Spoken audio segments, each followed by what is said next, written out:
guys, magandang araw sa inyo lahat. Update tayo dito sa Santa Rosa, Laguna Stockpiles guys. So yun, maraming salamat po sa inyo lahat at magandang araw.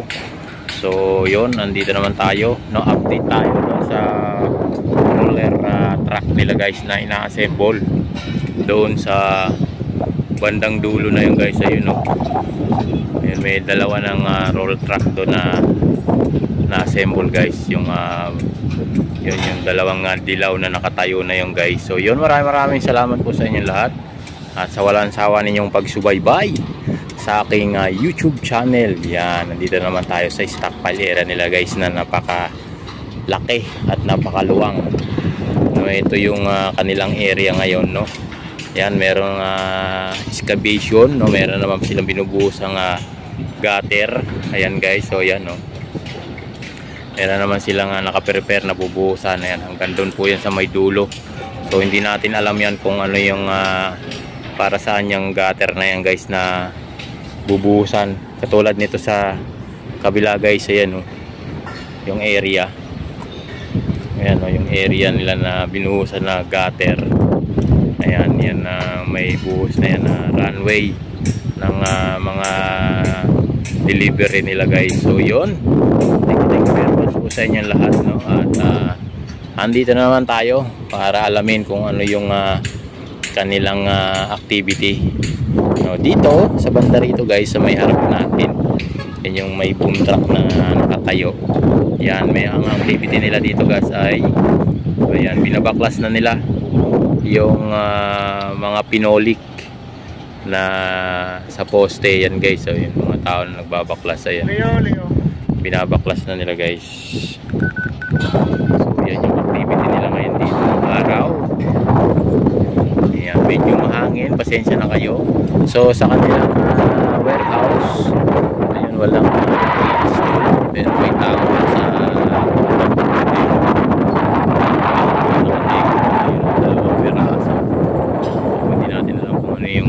ginagawa nila doon. So dito naman parting Santa Rosa, Laguna tayo. Ayun, update tayo dun sa mga release ng high station ng tren, no. Yun, at inaano nila, excavation na, no, pinalawak na nila yung kanilang mga area na dadaanan ng tren natin guys. Mula Calamba hanggang Alabang meron na tayong i-upload. So maraming salamat po sa inyo lahat. Patuloy yung subaybayan ng aking YouTube channel. Thank you very much po sa inyo lahat. Patuloy nating i-update yung ganitong proyekto ng ating pamalaang kasalukuyan ngayon na BPM, no, na patuloy na sinasagasaan ng ating ibang mga kababayan, no, lalo na si Maharlika, no. Grabe tong babae na to guys, no. Grabe mambastos sa ating mahal na Pangulo at First Lady ng ating bansa guys, no. Kung ano yung mga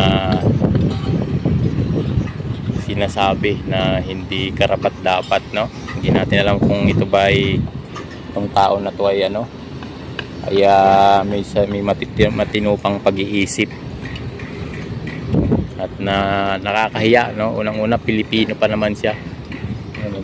Kung ano yung sinasabi niya sa ating mahal na Pangulo at First Lady, no, na keso ganyan daw, keso ganito, no, na bagay. May mga ganyan tao guys na hindi natin alam kung ano yung sumasaksak sa utak. So dito meron namang ano ba to, hindi natin alam to kung pull out ba to o delivery. So galing sa loob guys, boom truck to na maliit. For pull out siguro to kasi palabas ng site yung boom truck na ito, yung kulay dilaw na karga-karga ng truck na yan na mahaba guys. Ayan, ayan yung kanyang dinaanan. Palabas kasi yan guys sa main gate hanggang doon sa may kabilang dulo guys. Ayan, hanggang doon yung kanilang area. So yun, dito mukhang medyo kakaunti yung ating tao ngayon kasi nga sobrang init ngayon guys ng panahon. Kaya yung ibang tao natin nakasilong, no? Hindi masyadong nakalantad. So dito fabrication ng girder box. Yan guys, yan yung mga bakal na yan guys, yung mga skeleton na yan, no? Yan ay kanilang fabrication ng girder box. Kaya ganito ulo yung natatanaw ng mga puno na yun. Kasama pa yan sa area. Gandun po sa may likod. Malapit na sa SM yan guys, malayo na po rito sa ating kinakatayuan, no? Yung abot lang ng ating cellphone yung ating natanaw guys. So hindi na masyadong makita yung mga tao kasi nga sa sobrang layo. So hanggang doon po yan, yan yung natatanaw nyo na yan. Yan po ay kasama sa kanilang area. Yan kaya binuhusan ka nung isang gabi guys, yan, no? Yan yung kanilang yung mga poste na yan. Yan yung kasama sa warehouse. Ayan, dinidiligan ni Manong. Hanggang doon po yan, yan. Yan po yung poste ng warehouse nila. So hanggang dito yan, yan. So, hanggang dito sa likod to guys, hanggang dito lakad ko kaya hanggang dito yung area nila. Silip natin yung buong area. Gaano ka luwang area nila dito. So yan hanggang doon. Sobrang init. Sobrang init guys. Yan, blue yung kalangitan. So hanggang doon yung area niya. Yan kasama pa yan ng Hyundai project. Kusina nila yan guys. Yung kulay blue na yan. Hanggang dito. Kusina nila dito hanggang kantin. Yan. Yan kasama yan. Kantin nila yan guys So hanggang doon sa area. Hanggang doon sa may puno nung manggang malaki na yan guys. Ayan. Hanggang dyan. Hanggang doon palabas yan yung main gate nila. So pasensya na kayo at medyo malakas ang hangin, no? At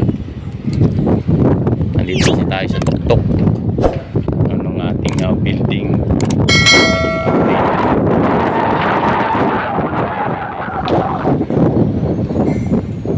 Pakalawang yan guys. So maraming salamat po dito. Lahat i-assemble yung mga precast, no, na dadalhin sa mga iba't ibang istasyon mula Calamba guys hanggang Alabang, no, dyan sa may Kupang area guys. Dito i-assemble yan.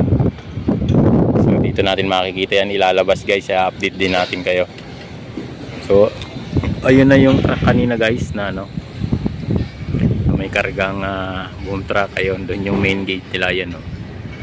Layo na dito sa ating area. Highway na kasi yan guys Ayan yan, no? Highway na yan. May mga sasakyan na nagdadaan.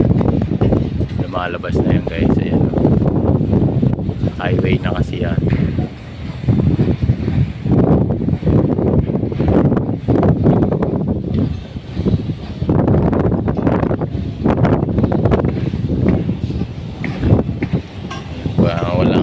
Sisilungan. Napaka-init, no? Dito lang sa area natin mainit, maaga pa, no? Wala pang alas 10 pero masakit na sa balat yung init. Ayan, yung boom truck siya naman yung tigabuhat ng mga na-assemble na fabricate ng sa precast guys. Ayan yung girder box na ina-assemble nila.